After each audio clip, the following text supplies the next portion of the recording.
Hi everyone. Thank you for having me here, and thank you for waiting all this.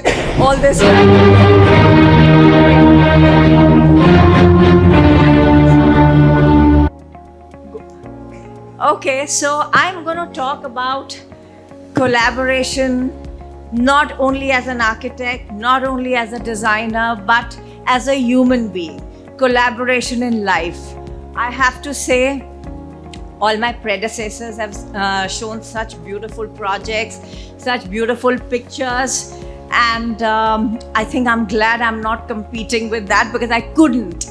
So I'm going to talk about something completely different, and I hope you enjoy it. How do I, yeah. What do I,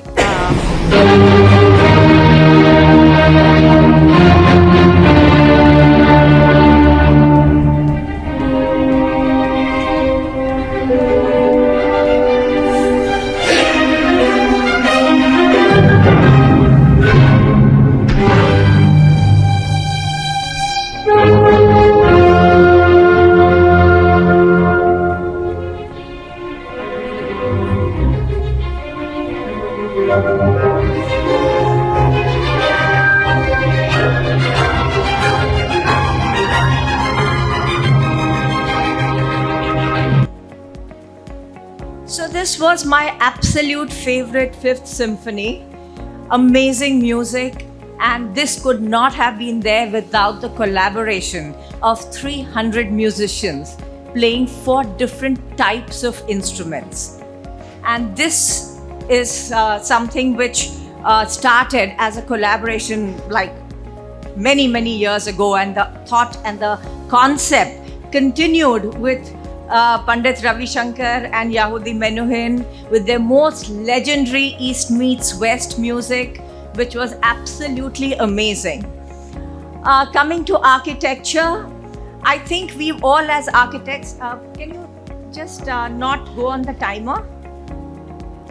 No, I think you need to play the non-timer one. Okay, just hold it.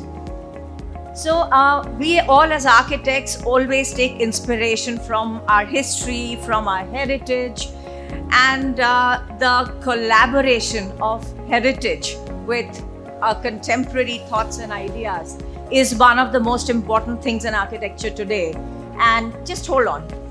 And what you see over here is one of the manifestations of this, which is the Thapar University in Patiala, which you see is a complete inspiration and a complete collaboration.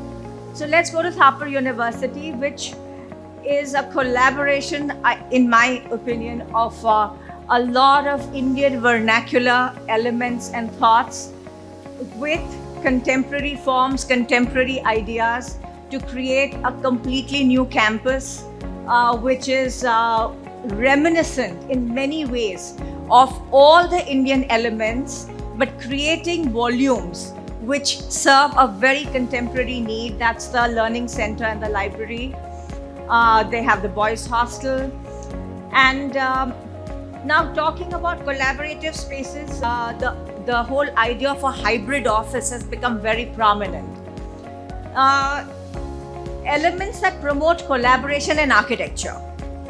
If we take various sort of forms, biophilia and landscape is an extremely important part of, I would say, all architecture.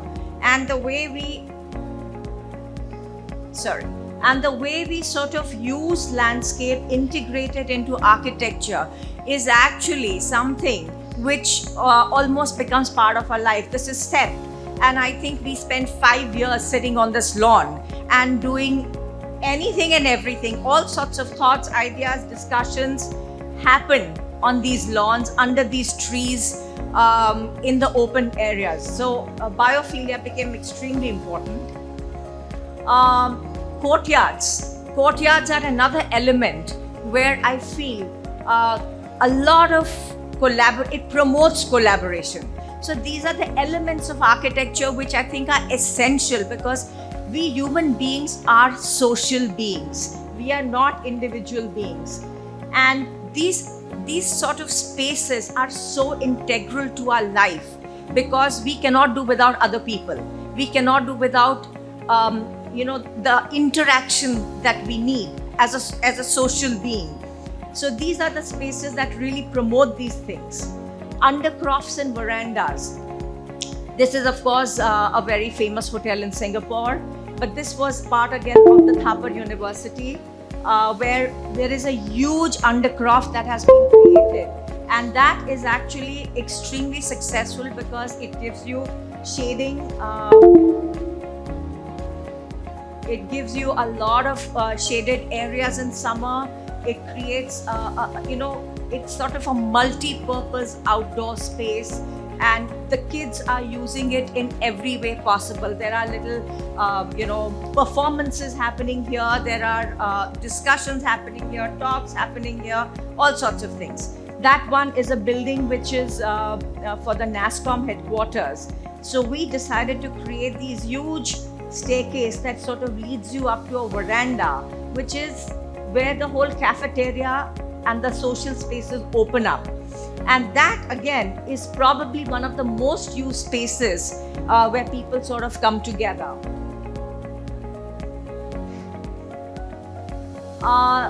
Then you come to steps. Now these steps, or steps in general, are, I feel, the most exciting part of any architectural element. The moment, if you see this over there, which is a project in Delhi that we did, it's a mall that we refurbished. A mall that we refurbished. And in one of the atriums, we created a food district. And we created, instead of a normal staircase or an escalator going up, we created these social steps. And that has made this entire space into an extremely vibrant and exciting area. And people come together over here on every front. This is again another space at the Thapar University, which is used extensively. People collaborated, people talk. There are all sorts of things happening here. So this is a very vibrant space again. After architecture, let's come to sports. That is another field which really manifests collaboration in every way. A good sports person is all about working with their physio, working with their coach, working with their teammates. I mean, there is no way the sports person can be in isolation. So this is another thing, that talent can win games, but teamwork wins championships. Let's talk about starting up a new business. What happens? I have an idea, but what will I do with that idea? I can't do anything because I don't have the skill sets. I have to collaborate with, first, a person who can make a project report for me, who can crystallize my thoughts into something concrete. Then I go to a market research, who puts together how feasible is my idea. Can it work? Can it sort of make money? Then we come to a business model. I need the inputs of people who know money, of finance, and they need to put together a financial model. Then we come to, at the end of it, we come to the executors, which again would be a team of people who would fulfill different roles. So even for one startup business, you would have to collaborate with multiple different disciplines before you come to something which you think is even halfway feasible. So collaboration is something which is the root of any starting point.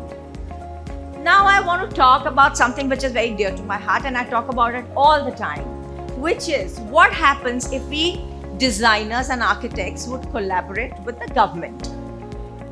And this would create, let's say, a livable city, which we don't have today. None of our cities are livable. We want to create good quality public spaces. We want to create smooth and safe pedestrian movement and infuse life into our heritage precincts. For this, we cannot work alone. We need the support of our government. They need to enable us. And that is a very, very strong collaboration that is required. For any successful project, the government needs to back it.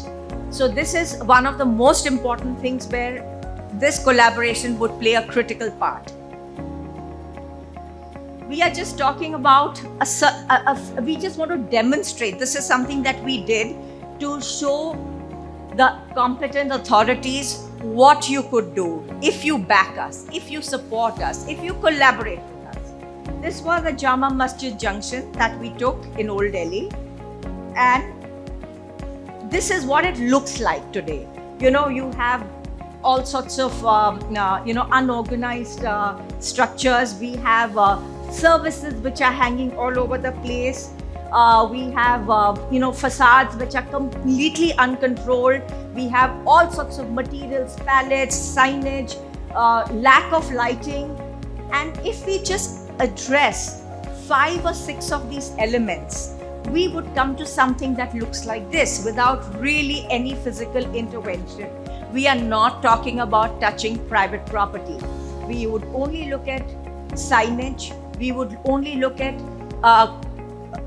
controlling the facade palette. We would look at lighting. We would look at redoing the services, street furniture, and actually organizing pedestrian movement. I feel personally that when we own a piece of heritage, there has to be a sense of pride in us, which unfortunately is lacking today. And I think it's important that we collaborate, not only as designers, but as a community to build that sense of pride for owning a piece of heritage. We cannot abuse it the way it is being abused today. And that, so we have tried to demonstrate the same streets. What can happen if we just take pride in our heritage, collaborate with each other, and create something which actually becomes a very beautiful experience. So these are the same streets of Old Delhi, Kinari Bazaar before and Kinari Bazaar after. This can be a transformed experience. This is Kucha Patiram, which is a beautiful residential street, but it looks like hell with wires hanging, with all sorts of things happening everywhere.